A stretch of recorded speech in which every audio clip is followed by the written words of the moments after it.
ALLK stock analysis Tuesday and onwards. Am I buying? Covering all that in the short 1 minute video, so watch till the end. I'm just looking at Allakos stock. It's 24 cents, 80% down.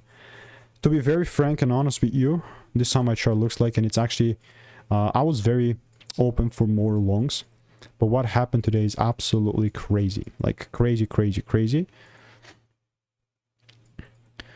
Gain Monday afternoon, but do you know what happened with this healthcare ticker? Bro, it's absolutely melted. It's just disappointed, like disappointed a lot. Like no trades got taken, so like I'm not hurt or anything. Like my idea was, yeah, like I was open for longs, but that was only if the price gave me the rules. But obviously when you look at this pre-market, you're like, right, what the heck was I thinking? And it's not even like, my thinking is not even wrong. It's just the price capped down, and that's about it. So what did I do here? Nothing. I didn't touch it. Because usually this is how big things happen.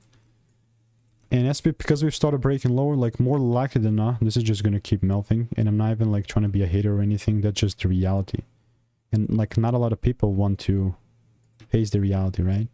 So more likely than not, we're going to keep breaking these lows. I'm obviously going to keep you updated. And if you want to make more money trading in a simple and lean way, click the first link in the description. It's a free newsletter.